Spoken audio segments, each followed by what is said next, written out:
Good morning. We are live on this Wednesday edition of the Falcons Podcast. My name is Scott Kennedy. I am in a soggy South in the Atlanta today, in the ATL today, and Nick will be joining us from Seattle. They had like hurricane storms last night in Seattle, so he was a little late with the getting his power back on. But he'll be joining us here shortly, and we're going to go through lots of things today. I'm going to need your help in the chat today, because one of the things I wanted to get into was the Atlanta Falcons defense. It's worse than you think.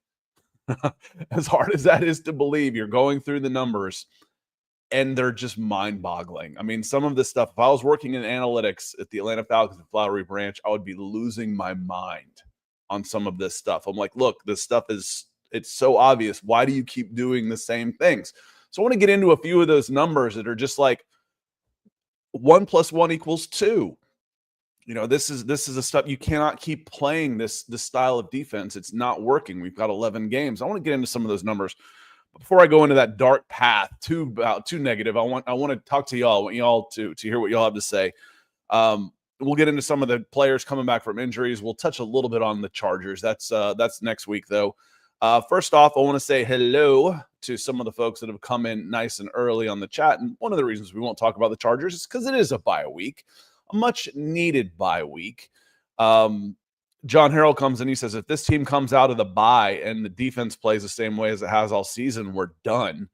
Yeah, and I think you just mean for, the rest of the season, because I think the defense could play great and you could – I know. You could still lose this game to the Chargers, okay? The Chargers, and this is one of the things that I think Rusty's coming and he says, if anyone thinks we're just going to come out and beat the Chargers just because we had a bye week, we need to wake up. The Chargers are a top 5 team. Well, even if they are, whether you think they are or not, a top 5 team, I'll tell you what they definitely are. They got the number 1 scoring defense by a good bit, the number 1 scoring defense in the NFL. You know who 2 and 3 are? They should look familiar. They've been on the Falcons schedule. They're the Pittsburgh Steelers and the Denver Broncos. So even if the defense does play better, I'm not convinced that this Falcons offense is going to move the ball or put any points up against the Chargers anyway. But again, I think some of the bumps and bruises, the injuries on defense haven't really concerned me, to be completely honest, because those guys weren't playing that great when they were healthy. Most of them are reserves. But a banged up Drake London makes a difference. A banged up Darnell Mooney makes a difference. Drew Dahlman being out at center makes a difference. Kirk Cousins battling a little bit of this and that makes a difference. We've seen Chris Lindstrom battle some injury for the first time in his career. It's been quiet, but he's gone down and come back, gone down to not come back. And I think the offense will definitely benefit from a bye week, but they're going to have their hands full with the Chargers defense no matter what. Speaking of hands full, Nick, how are you doing this morning? Did you survive your hurricane storms the day after tomorrow type of wind shear and funnel sucking from the Arctic North? Yeah, it was absolutely wild. We had a bunch of crazy wind. It was worse on the coast and in the foothills. But I had to walk the dog last night still, and trees, branches were coming down. I was like walking in the street and trying to avoid trees as I could. A lot of woods still here in Seattle, so we made it. Our power went out for a bit, but we're back. I think there's about 1 million people in Western Washington without power right now after the storm yesterday, and we got a little lucky. The eye of the storm, the eye of the pressure system, the bomb cyclone for the weather nerds at home, was miles and miles and miles from the coast. So if it had been closer to the Washington coast, the Olympic Peninsula, could have been much worse. I think the highest wind recorded was 101 miles per hour. So it was essentially a hurricane. Yeah, So that definitely sounds like a hurricane to me. it was crazy, but we're here familiar and with the power's those going. in The this internet's here. So area. we're okay. Yeah, I'm glad you're back. Glad you're back. We're talking defense. I said I need you to be some yang to my yin or whatever. I said, because I went and looked up. I went and looked up a bunch of the detailed statistics, not just, not everybody understands what goes into DVOA or EPA and all that type of stuff, but everybody understands third down conversion rate. that type of stuff, which goes into that big formula. And the big formula that comes up says, yeah, this defense stinks. Well, we know that. But there's certain things in there that are just eye-popping, that are just like, what are you doing? Why do you keep doing this with this personnel? And we'll get into some of that. So I'm going to need you to be some positive. Some of the positives, again, some of the guys getting healthy. Again, DeMarco Hellams should be coming back after the bye week. He was a bit player last year towards the end. I don't know how much he's going to help. Ruka Rohoro coming back. I'm not sure how much he's going to help. It doesn't hurt, that's for sure. But these aren't, when we see some of the comments, well, Braylon Trice is coming back next year. Well, Braylon Trice has never been here, so he's never really had a chance to come back. He's a third-round pick coming off an ACL surgery. That's not the savior. That's not the guy I'm counting on to get better. But it's what's so discouraging about this defense, Nick, as you look at the style and the way Jimmy Lake sets them up, which is basically everybody run away from the ball. I don't care who's out there. It doesn't matter. It doesn't matter who comes in and plays, because nobody can play defense like that. Yeah, it's pretty tough around Falcons country now. I see Ark saying, Nick, please talk us off the ledge. You do have the bye week coming up here, so you do have a chance to reevaluate, and Raheem Morris in the post-game press conference made it sound like they were going to do some potentially reshuffling and definitely some hard looks in the mirror. So we haven't heard anything with, I think by now we would have heard if Raheem Morris was going to be relieved, or not, excuse me, Raheem Morris, Jimmy Lake was going to be relieved of his duties, but internally things could be changing. Maybe they're calling schematically could be changing. And also on schedule wise, while the Chargers are very good defensively, how do I put it? They're very disciplined, but I don't think they're overly talented, especially at cornerback. I mean, we saw it in the Bengals game. I mean, the Chargers are in the right place, but if on the perimeter especially, their cornerbacks, not overly talented. They're playing late round draft picks there, I think, rookies, and that lines up well for personnel-wise for the Falcons. I don't think they have a dominating pass rush. Bosa's very good, but he's been injured so much. We'll see if Mack is back by then. He looked like a coach on the sideline in this last game. And schedule-wise, you have Scott, we've said it before. If you had a big game coming up, who is the one team you would like your opponent to play the week prior? Oh, the Ravens. Ravens on Monday night. Okay. They have a short. Yeah, the Ravens. The Ravens are so physical. They just, the Ravens are Steelers, one of the black and blue division. I think that's an old hockey term that got taken over to that area. But yeah, you want them to play the Steelers or the Ravens, one of those big physical teams. A few years ago, and hell, Vrabel could end up. Where did I hear Vrabel ended up? Oh, Dallas, Raiders actually was Vrabel with Derrick Henry. And they would just pound on you. That Tennessee team, Arthur Smith.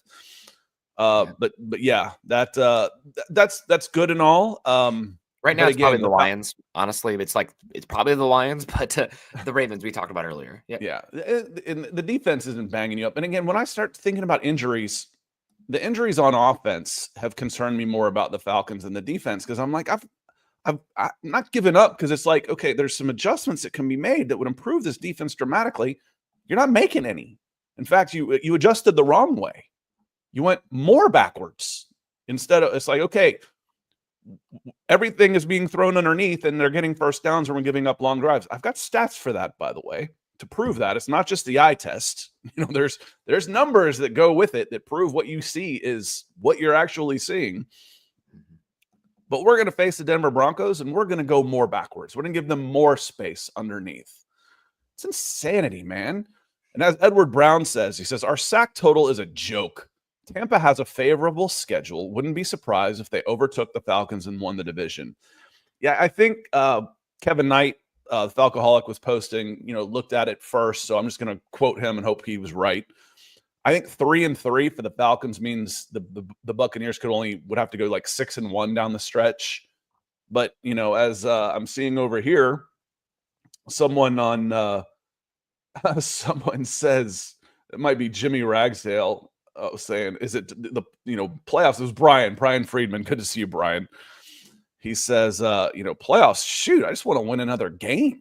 And the way you played You won't. The way you played the Broncos, you won't win another game.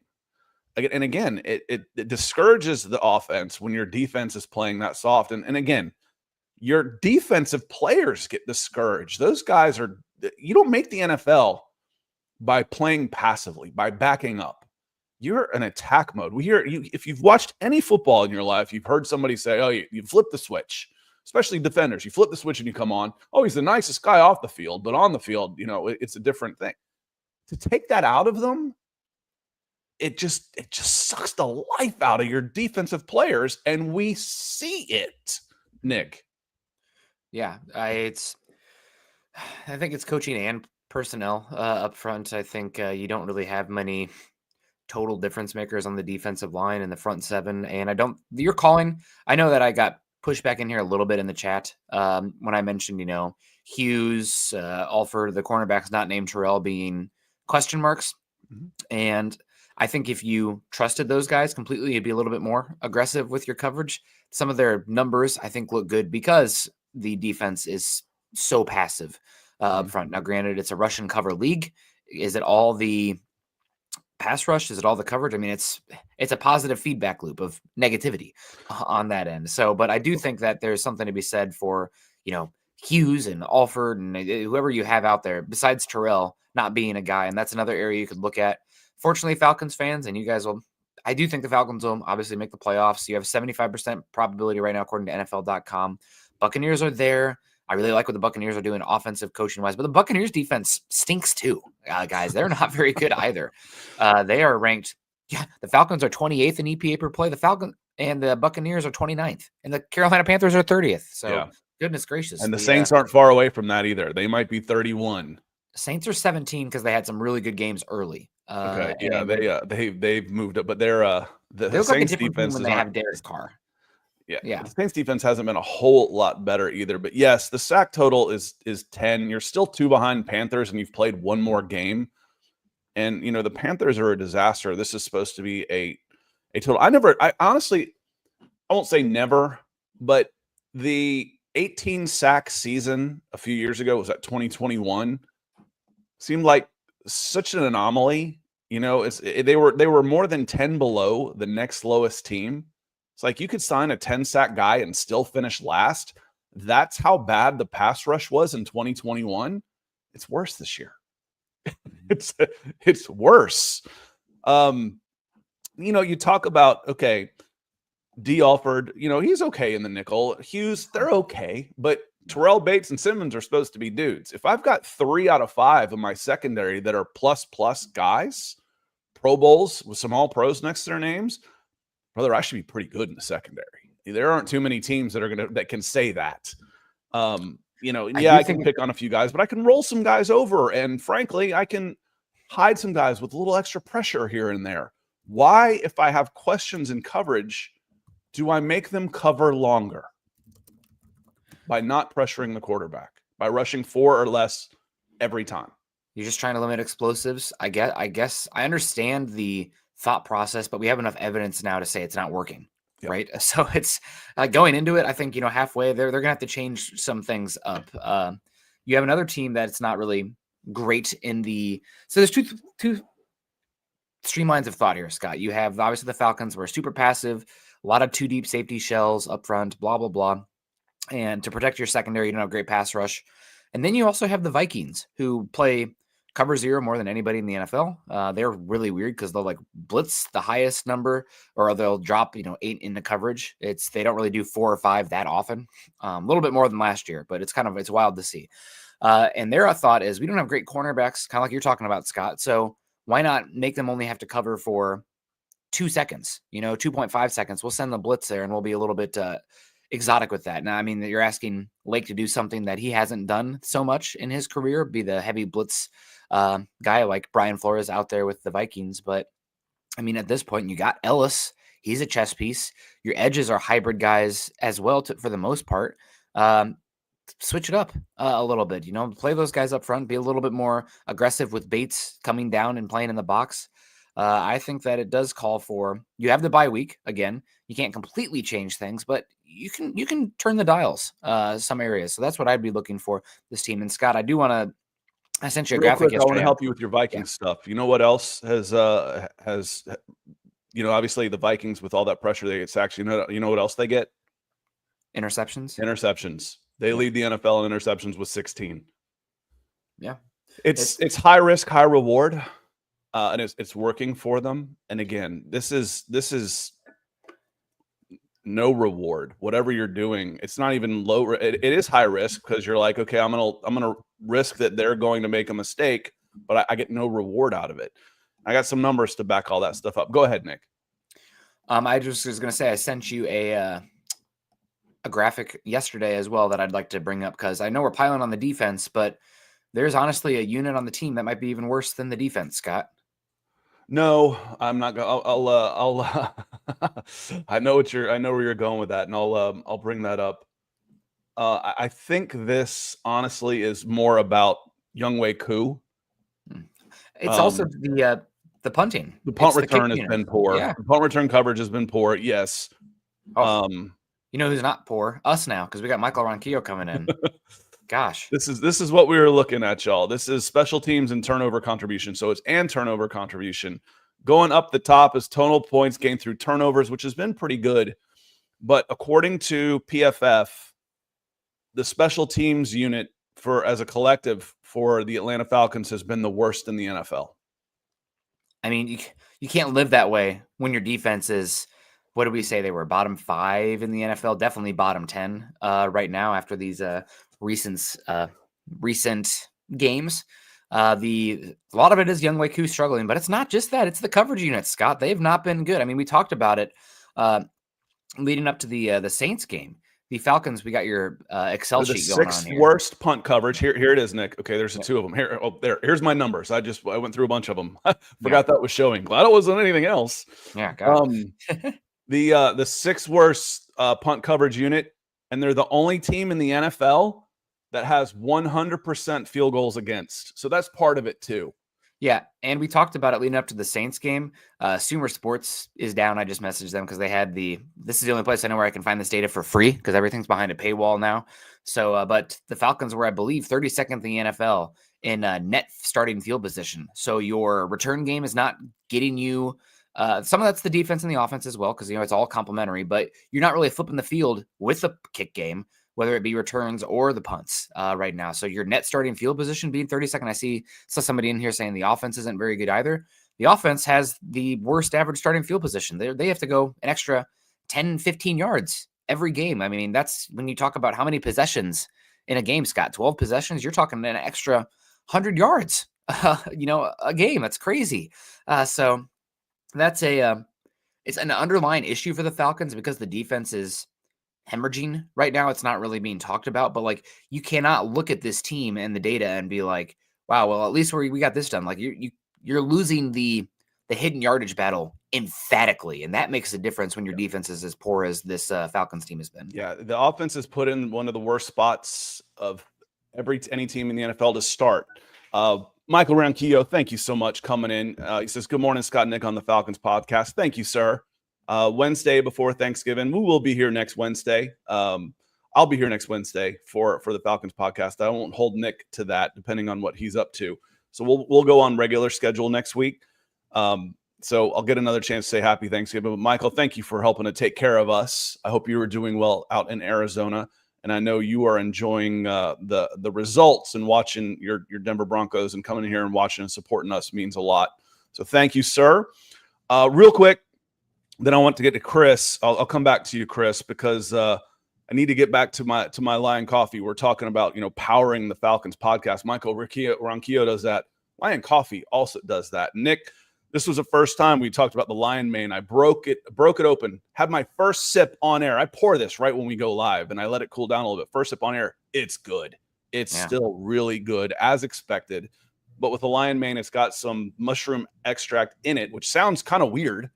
And then you have it, and you're like, okay, I'm not tasting like mushrooms. I'm tasting really good coffee, but it's also got some health purposes for you. So this is one I tore into it today. The Lion Coffee blended.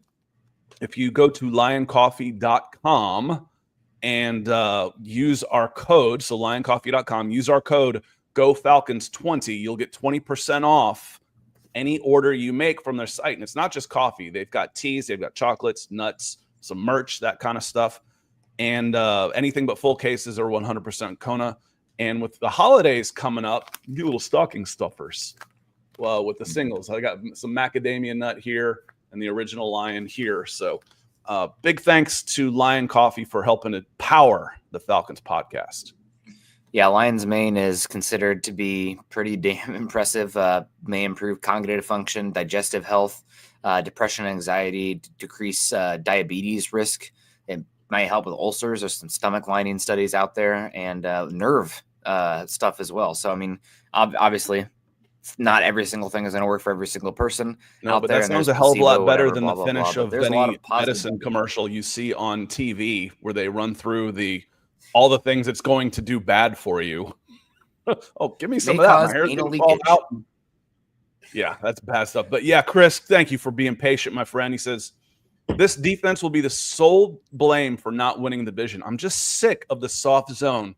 This crap is worse than prevent. Chris, it's not worse than the prevent.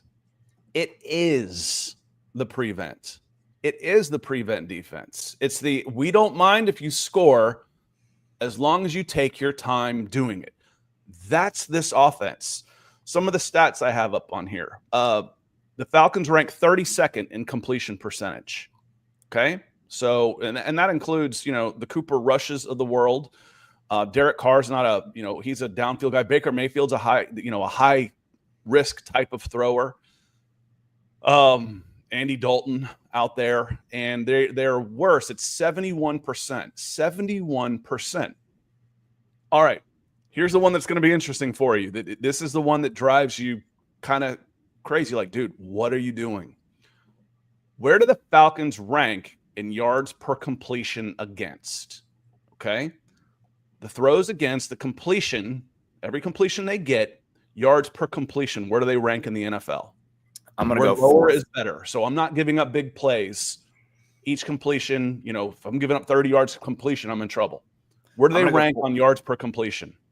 Not a blitz-heavy team, a team that plays a lot of soft coverage. I'm going to go very high. I'm going to say they're like fourth. First? Okay. The Atlanta Falcons are giving up the fewest yards per completion in the NFL. Why? Because they concede underneath. Now, they're 27th in pass defense. Again, when I say concede, I absolutely mean concede. They'll let you have it. We'll let you have the underneath. And then we're going to try and make tackles.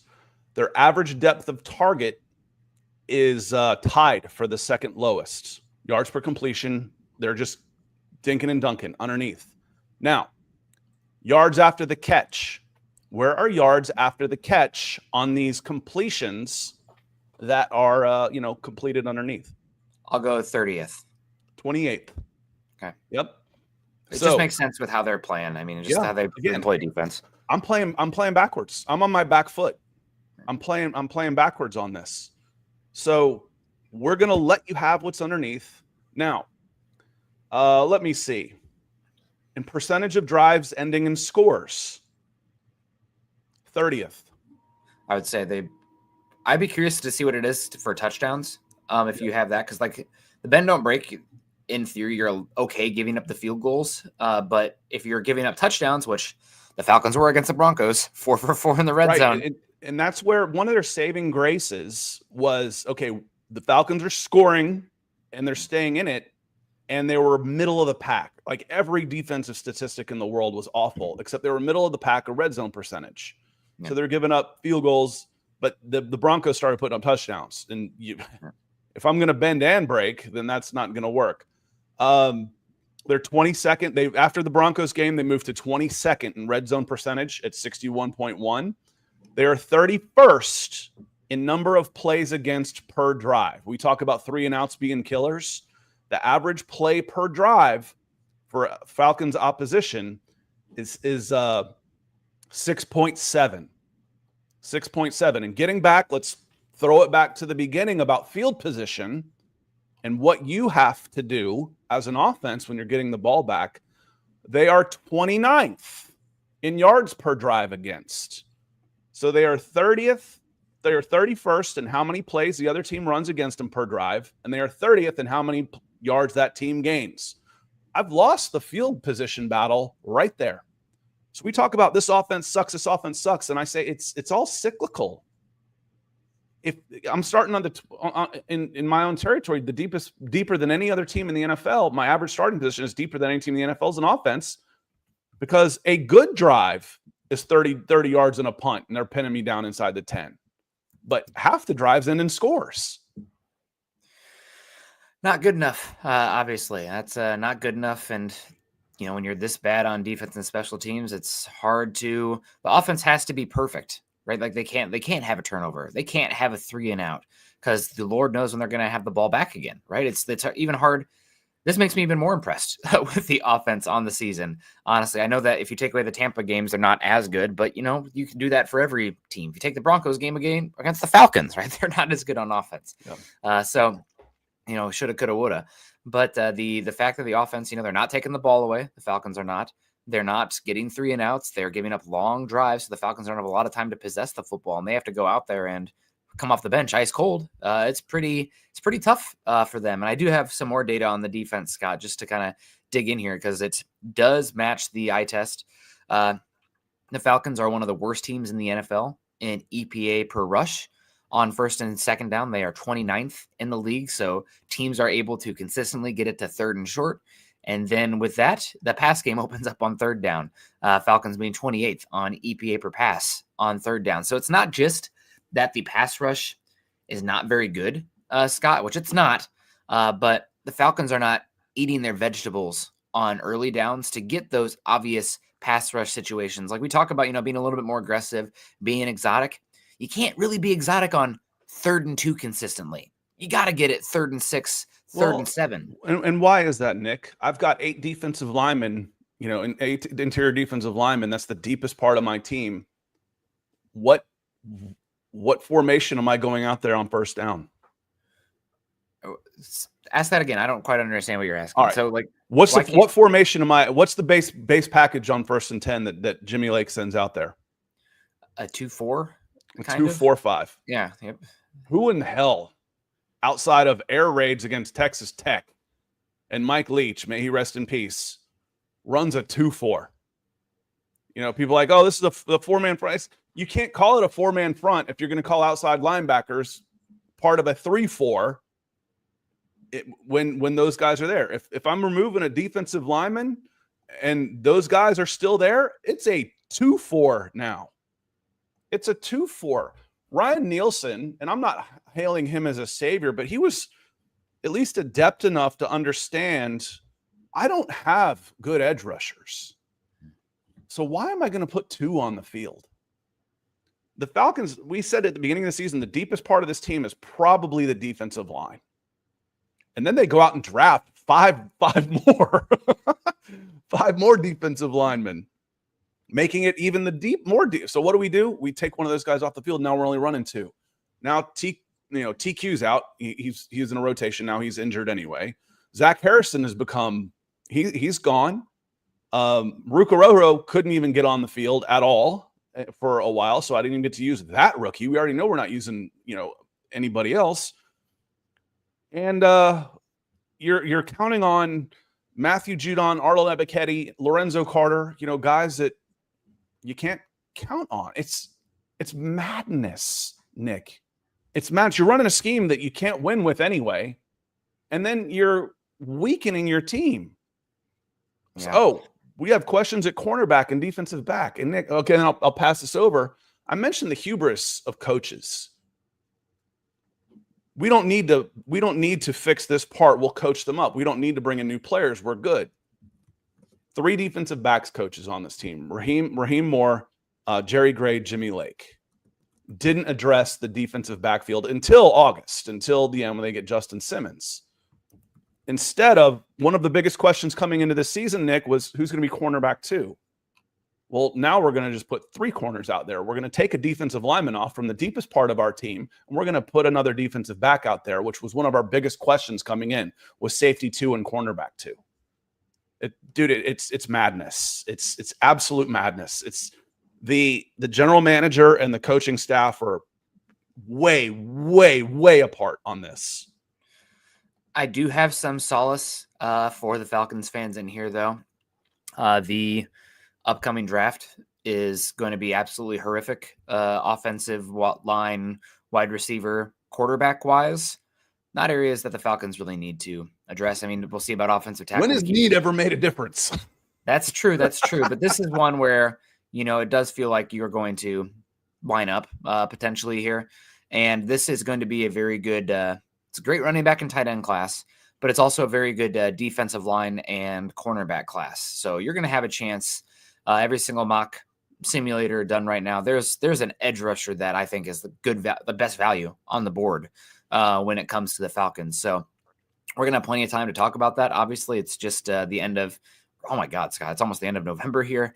And man, time really flies. But we got until April. We did have some kind of interesting news today on the draft front too, Scott. This one shocked me. Shadur Sanders, a lot of people's quarterback one with Cam Ward. He accepted a Shrine Bowl invite. He's not going to the Senior Bowl. He's going to the Shrine Bowl instead. So I don't know what that's about. Obviously, you can go to either one. I wonder who's paying for that. Yeah. Because I mean, if I'm the Shrine Bowl, I'm like, I'll give you $1 million, and you can. I'll give you $1 million to go to this game. Yeah. And Jim Nagy at the Senior Bowl says, I'm not doing that. Go ahead and go. We'll everybody will be here and everybody will be watching. Yep.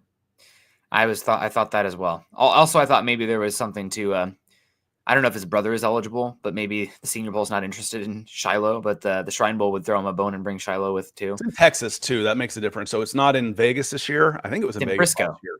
I think But it's in Arlington this year. Arlington? Okay, I thought I saw Frisco. Those are next door to each other. Those are Dallas suburbs. Okay. So yeah, those are Dallas suburbs. That counts. But Rusty says Raheem was sold to us as a DB mastermind and motivator. Well, the defense sucks and the team does not look motivated. But remember, stats are for losers. These stats are. I promise you that.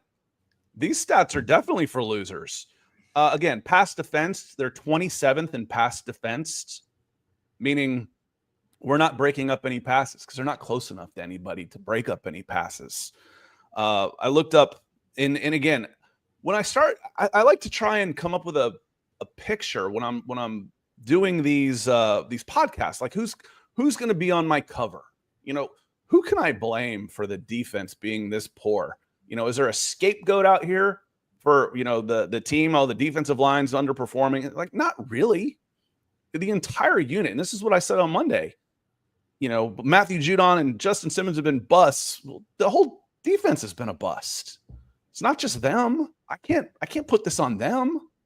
The whole defense is playing worse. Stats are for losers. Yeah, they're 30th in percentage of drives ending in scores. They're 29th in passing touchdowns allowed. So much for not giving up big plays. And again, they're 30th in third down conversion, and they're in time of possession. Did I say this one already? 30th in time of possession on each drive. Put all this into your offense. You're not letting the offense touch it. They're not getting. Well, the offense sucks. The offense is getting the least amount of chances of any team in the league. You got to build up some sort of rhythm. You hear the phrase, establish the running game. You can't do that when you're starting inside your own, deep in your own territory. It's maddening. So, Rusty, I agree. These stats are for losers, and that's what the Falcons are going to be if they keep playing defense like this. Chris Williams comes back. Thanks again, Chris. Says, Bo Nix looked like a samurai with the way he sliced and diced the defense. It's easy to see this Jimmy Lake experiment isn't working. There was some conversation. Y'all know we do the Broncos podcast. There was some conversation about how good Bo Nix was, and he was. And someone made the mistake of saying something along the lines of, would Will Levis do this to this Falcons defense? I was like, brother, Will Levis is actually in the Hall of Fame for what he did to the Falcons defense last year as his first start. So bad example. Maybe go with Bryce Young on this one instead. But Will Levis actually is in the Hall of Fame. Hall of Famer Will Levis for what he did to the Falcons defense in his debut last year. But yeah, Bo Nix looked great, and Bo Nix is not a perfect quarterback by any stretch. He's now in the running. I think him and Jaden Daniels are neck and neck for And here comes Brock Bowers for Offensive Rookie of the Year. He's good, but he's got his faults, just like any rookie quarterback does. And anytime anybody even rolled around his feet with any kind of, I'm going to call it this time, simulated pressure, because it wasn't really pressure, but it was fake. Anytime anybody got near him, it was one of his few incompletions. Mm-hmm. So what do? You back off. Justin Simmons comes out, said we didn't want to give up the big play. He basically said the game plan was to back off Bo Nix and let him throw. Have y'all not watched any film? Bo Nix at Auburn could throw with time, for God's sakes. It's insanity, Nick. I don't understand. I don't. Yeah, make it make sense. Isn't that the phrase? I mean, the thing that makes sense is that you thought if you kept the if you played bend don't break, your offense would do enough to score points. But we have enough now. That's theory. Now we have results, right? And it's not working. It's just not working. So this is a team that's, I won't say circling the drain, because I mean maybe they're circling the drain, which we can call the NFC South. They might be at the top of that thing right now. Yeah. If you don't get a plug in it, they're going to go right on down it. It's circling all right. It's circling the drain, and the drain is the NFC South in itself. So you still have a chance to, be the last one down the flush, but at 75% playoff probability, still in a 2.5 game lead on the Buccaneers after sweeping them. But this is a unit that is so detrimental that you look like a one and done team. You're probably going to get the 4th seed, and who does that match you up with? Probably let's see who it's right now. The Vikings. So it could be Vikings, could be Packers. NFC is not, I mean, it's kind of feels like it's the Lions and everybody else. So I'm not, you have a chance against Darnold. Let's just put it that way. But yeah, you got to figure it out. And the bye week's coming at a good time, Scott. I think that's the best news for this team, is that you have a lot of chance to do some soul searching. Let's find out what your coaches are about, because now is the time to make adjustments, resend a message. The leadership in the locker room too needs to have some belief. I mean, coming out of that game, it sounded like there was obviously some frustration, getting outright embarrassed like you did against the Broncos in that one. And the Saints, I mean, morale's low. I get it. Morale is low, but there's still plenty to build on, especially on the offensive side of the ball in a weak division where you can get things at least serviceable on the defensive side of the ball versus absolutely putrid. So we'll see how that's going to be. I mean, we got a week to think about it and change, but there's still a chance. This King Richie comes in and says, "Hey fellas, do you think on defense it's the defensive players or the scheme?" It's never either or. I think there might be some overcorrection based on some of the limitations, but again, some of the corrections have been in the wrong direction, in my opinion. Does this team have an alpha pass rusher? No. So what does Jimmy Lake do? He puts 2 edges out. Last year, there were 3 down linemen and Bud Dupree. That was pretty standard. And we didn't see a lot of Arnold Ebiketie until passing situations. We didn't see much of Lorenzo Carter at all. This year, they take that 3rd defensive lineman off, and they're running a 2-4-5, 2 defensive linemen, 2 edges. And now you're paper thin against the run with huge splits with a limited inside linebacker, Nate Landman. And you're conceding 5-6 yards on first down on runs, and you're conceding everything underneath. So, King Richie, there are limitations on the defensive players without a doubt. But my concern right now is it doesn't matter who gets healthy, who comes back, if they're going to keep playing this backwards ass defense. And when I mean backwards, I don't mean like not making sense. I mean they go backwards. They play again, and John Abraham mentioned it this week. He was on 11 Alive News and talking about it's pretty embarrassing, when Grady Jarrett's going down 10 yards down the field to make a tackle. Now, we've seen him do that forever. That's one of the things that makes Grady Jarrett. But that should be an anomaly. 2 touchdown passes on screenplays. I brought this up on Monday, and then John Abraham did too. The first guy to touch Marvin Mims and Troy Franklin as they went into the end zone on screen passes was Grady Jarrett, was a defensive lineman, 10 yards down the field, because the rest of the team's in the end zone. It's madness, King. Richie, it's absolute madness, the way that this is set up. It will never, ever, ever, ever work on a long enough timeline. You can beat crap teams like the Carolina Panthers, who are going to make mistakes, the way the Dallas Cowboys. It'll beat teams that will just give them enough rope. and they'll hang themselves, let them implode, but it will never, ever, ever beat good teams consistently, ever. NBA comes in, he says, we've had bad defense in the past, but this was ridiculous. Some comparisons on here. I happen to run into this, so I'm glad this was reminded me. This is Falcons.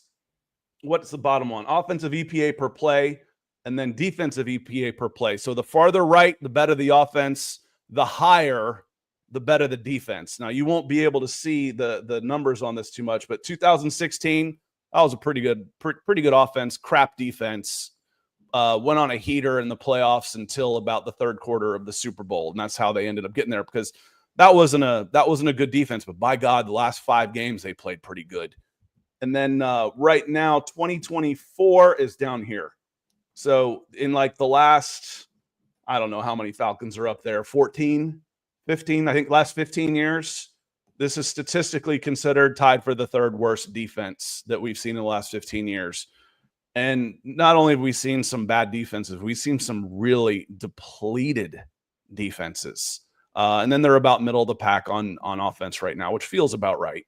Look at you, Scott, using EPA per play tool from NFL. I've got that bookmarked. I just forget I do. Yeah, that's it's like, cool. Let me see where I can look at this. Because what I'd like to see is what I want to see, and this is your homework assignment for next week, Nick. I want to see a trend, because it feels like my seat of the pants analytics stats are for losers. Loser self thinks this defense is getting worse, that it's regressing. Now, we know Denver is going to do that. Okay, I get that. But it feels like it's trending in the wrong direction. It feels like they started off more aggressively against Pittsburgh, against the Eagles, against Kansas City. They were playing okay. And then something happened. And they switched to this 2-4. And I swear it felt like they started it against the Panthers. And it's only gotten worse. Well, there should be something from Ben B. Baldwin on Twitter, who does runs the Running Backs Don't Matter website, which has a lot of good analytics. And he should have the trend lines. Here we go. I can pull it up right here. Too many tabs open, but we can see how this team has changed from week to week. So I don't know if we can see it here. Whereas the Falcons, here we go. The x-axis, the bottom one there is offense. The other one's defense. Offense and defense has gotten worse. You can see with that first dot up there on the right is where they were to start the season or where they've been, and they've shifted hard down and to the left. That is the opposite direction you want to go. Now, obviously, you're coming off of a 6-point game versus the Broncos. That is going to happen with the offense, but the defense is also regressed. Mm-hmm. Not as dramatically, but again, 6-point game compared to what you were doing will cause some dramatic shifts. I think Keith's joining us a little late. We've hit on a bunch of these things, but coming in, I want to kind of rehash and get back into them. He says, "Good morning, gentlemen. I can understand the defensive struggles, but what happened to the offense? London, Pitts, Mooney, Robinson, etc. 6 points. Part of it is when one unit is so bad, it spreads. And this is what we said on Monday. It spreads like a virus, where we can't keep carrying these teams. We can't keep carrying this. The special teams and defense continually put the Falcons offense in bad positions. Either they're getting the ball after a score, which isn't the best time to get a ball. You know, the best time's right after a turnover. You're fired up. Let's go. Or they're getting pinned back, because the Falcons are bottom 3 in the NFL in both number of plays allowed per drive, number of yards allowed per drive, and number of points allowed per drive. So if the other team gets the ball and you do happen to hold them, well, they've gone 7 plays and then pinned you down, so you're getting the ball back deep in your own territory. Or half the time, because literally half the plays are scoring drives, you're getting it right after the other team has scored. Kyle Pitts has one of the bottom 5 open rates in the NFL out of like 130 receivers. I'll look it up and we'll get back into it. But our guy Seth Walder over at ESPN, because I remember this he was coming off a heater. He was doing pretty well. His bold prediction for the Dallas Cowboys game, who can't stop anybody, was that Kyle Pitts wouldn't break 25 yards receiving. He didn't, because he has like 130th open rate out of 135 receivers. He didn't. The man doesn't get open. My buddy texted me during the game. He says, is Kyle Pitts ever open? I'm like, no, actually, he's not. He's not ever open. London and Mooney have been a little banged up. That's of the injuries. Charlie Warner, London, and Mooney were the ones that concerned me. The defense didn't scare me because it doesn't matter who's healthy out there. The way they play defense, it's not going to matter. But Denver Bronco will methodically take the ball, take all the time in the world, and they were converting touchdowns. And then the defense of the Denver Broncos is freaking good. And when you're not going to get any chances and you're starting in a bad position, you cannot make any mistakes. And the Falcons make a mistake or two, and it was over. And then it just snowballed. And just, I know we got to get out of here, Scott, but we do have a 25-player list of the semifinalists for the Hall of Fame. So if you wouldn't mind a trip down memory lane here real quick, just to kind of shift the blame, or not shift the blame, but shift the focus a little bit. You got Eli Manning, Luke Kuechly, Steve Smith Sr., Earl Thomas, Adam Vinatieri, Jared Allen, Terrell Suggs, Antonio Gates, Marshall Yanda, go Hawks, James Harrison, Vince Wilfork, offensive tackle Willie Anderson, Torrey Holt, Anquan Bolden, Reggie Wayne, Jahari Evans, Rodney Harrison, Eric Allen, Robert Mathis, Fred Taylor, Hines Ward, Ricky Waters, Richmond Webb, Steve Wisniewski, and Darren Woodson. So pretty good list of names there. Some of those ones there at the bottom, a little bit older, I think. But good list overall. I mean, the ones on this list who deserve the first ballot, in my opinion, no questions asked, are Antonio Gates and Luke Kuechly. The rest of them, we'll see. I mean, some really good ones in here. A bunch of all pros, Pro Bowls, but we'll see. Some good SEC guys in there. Willie Anderson, I got to sit down with him doing something. He's hilarious, by the way. Speaking of guys that we should be doing podcasts, Willie Anderson is freaking hilarious. He was a monster offensive tackle for Auburn. Started as a true freshman, and then everybody on here probably knows exactly who Hines Ward is. So good to hear those names. Fred Taylor, beast down at Florida Gators. But Calderon, he says, Scott, Nick, give us something positive. That was something positive. Some guys headed to the Hall of Fame. Some guys getting healthy that will be more fun to watch. Getting DeMarco Hellams out there, he can help in the run game. Maybe you trust him to go forward a little bit more and be a third linebacker of sorts if he comes back out. I'm interested to see Rook back out there, depending on how much he plays. When they're only playing two defensive linemen, he's still going to be firmly behind David Onyemata and Grady Jarrett. But Rook is will come back off IR.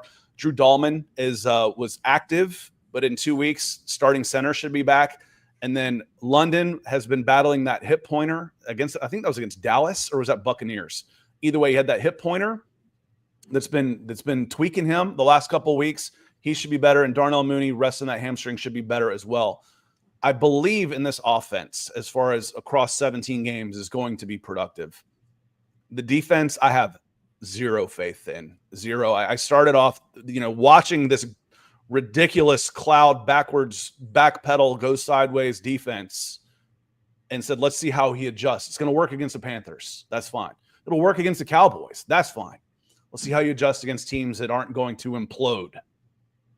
Hasn't adjusted. It got worse. It's gotten worse. I have zero faith that personnel is going to make a difference with this defense, Nick. Yeah, it will make a difference. Got to be hard to get worse than you have, and you got a week to get a little better here. One thing also, Scott, I don't want to be too negative, especially we got two super chats coming in here. But one thing that really feels like a missed opportunity here, and we've talked about it a lot, Scott, is that once you take that top 10 first round running back, your clock ticks, and you're having a pretty special season from Bijan Robinson. And it feels like with where the defense is at right now, you're kind of wasting a prime season of a all pro caliber player, and the sun sets quickly for a running back. So that is a bummer. Luckily you got 2 more years, but it does feel like a very much a missed opportunity with where the offense is at right now, that the defenses and special teams, let's not let them off the hook, are this poor. But have a bye week to get things better, and I think the Falcons have the 3rd or 4th easiest schedule remaining this season, according to, I was looking at the NFL ELO website. So hopefully that'll get better here, but we'll see. Terry Murray, good to see you, Terry. Says, hey, fellas, hope all is well. Chances against LA. Right now, I'd say about the same as the Denver Broncos. I think they're very similar type teams. And, especially on defense, where the Falcons are going to struggle on defense against that defense to put up points. It's just the way it is. They're only giving up 14 points a game. Hey, what about that defense? Well, you've already played 2 and 3 in scoring defense, and you lost to both of them. You put up 10 and 6 against the Steelers and Broncos. Chargers right now have been even better. So that I don't feel that. And then I don't trust I feel like it can snowball. If you make a mistake and don't put up points when you get the chance, you're going to lose, and the team can get demoralized. My chances against LA, I'm picking the Chargers. I don't feel good about that game at all when it comes to, so from 6-3 to 6-6 with a 3-game losing streak. But we'll see. We'll see how LA does this week. Again, you could get some of those false positives because Baltimore's offense is sick. Baltimore may change. They might not be the number 1 scoring defense after they get done with Baltimore. If that's who they play next for sure, Nick. That's who you said. Yeah, it's gonna Monday Night Football. Okay, I don't look that far ahead. So will be. We'll look at that and be like, man, that looks good. I mean, what Baltimore did whatever they wanted to against the Broncos defense. That was more about Baltimore than it was against Denver. Was about Denver. Jeebus H. Christ coming in with the super, and then we're just about to get out of here. I see Corey coming in, and then we're gonna finish up. He says soft zone based defense always makes the team the worst defense in the league. Soft zone is a situational defense, not a base D. The Falcons need to change. It goes into at the very beginning when Chris came in. He says this is worse than the prevent. No, it is the prevent. That's exactly what it is. It's a prevent defense, except with the prevent defense, your idea is we don't mind if you move the ball and score. We just want you to eat up a bunch of clock doing it. Yeah. Well, that's exactly what Falcons opponents are doing. Yeah. They're moving the ball and scoring, and they're eating up a bunch of clock. Well, that sounds dumb, but that's it. That's exactly what they're doing. So JHC, I don't know what to tell you on this, except I agree 100%. Yeah, they got to figure something out. Corey Cotter, positivity. We know it doesn't work. And also positivity. We have, if you guys are in draft folks or anything like that, we're going to be doing a lot of draft talk, and I am going to be banging the drum for the Broncos on the defensive line and edge rusher, because that's where the value is in the first round, in my opinion. And we're going to have a lot of opportunity to talk defensive tackle and edge rusher for this Falcons team, because I don't think outside of Abdul Carter, I don't know if there's like a lottery chip guy, but from, pick 10 to 40, there's going to be a number of interior pass rushers and edge rushers who are good. And I don't think we've seen enough from Rook or Dorless to say that you wouldn't consider the defensive line. We talked about it earlier, Scott. Your first and second down run stopping is one of the worst in the league this season. So obviously not getting it done. That might be some personnel as well, but defense is bad enough right now. You just got to take building blocks at all possible. Yeah, but they took 5 defensive linemen this year. What we should do is completely ignore the idea of taking a pass rusher. Let's just not even bring it up. It's like a baseball pitcher with a no-hitter. We're not going to talk about it, because we talk about it every year, and it clearly doesn't matter. we're like jinxing it. They're not getting pass rushers. They've gone after defensive line, so I'll be surprised if they go defensive line again when they took 5 defensive linemen last year. But Patrick, then we're going to get out of here. Patrick is our rep with Lion Coffee. So cheers to you, Patrick. He's coming in just a little bit late because he's in Hawaii, and it's probably 4:30 in the morning there. So good morning, brother. Coaching or personnel, which is the bigger issue? It's coaching. And you could say, anybody might be able to say, well, and I've seen people do it. Grady Jarrett's washed. David Onyemata's old. Troy Anderson's always hurt. AJ Terrell's overrated. Justin Simmons is washed. Okay. That might be true. I don't know that for sure because they're not put in any positions. I don't care who you've got out there. If my first 5 steps are backwards on the defensive line, I'm losing the game. Mm-hmm. If my safeties are 20 yards off the line of scrimmage and I've got 2 linebackers to cover 55 yards of space and 20 in front and behind me, I'm losing the game. If I'm 2nd and 3 because I've got 2 defensive linemen and 2 edges, And and they're spread out completely wide with huge splits against 1st and 10 running games. If that's my defense, I'm losing the game. Until the scheme changes, it's impossible to evaluate the personnel. So that's what I think, Patrick. And on that, we're going to get out of here. So I want to say thanks again to everybody who has come in and helped support the show, including all of you hitting the thumbs up, hitting the likes, hitting the subscribes. Hit lioncoffee.com. Edward has come in. Chris has come in a few times. Rusty, certainly appreciate it. Calder, Terry, good to see you. JHC, great to see you as well. Corey Carter, and of course, the sunset and sunrise, Michael Ronquillo. Appreciate you being here. Thank you so much. We got a weekend off. Enjoy watching some football that isn't the Atlanta Falcons, some good college games, some good NFL games, and we'll be back on Monday to take a look at the Chargers during Thanksgiving week. Y'all have a hell of a rest of your week. We appreciate you being here. Peace.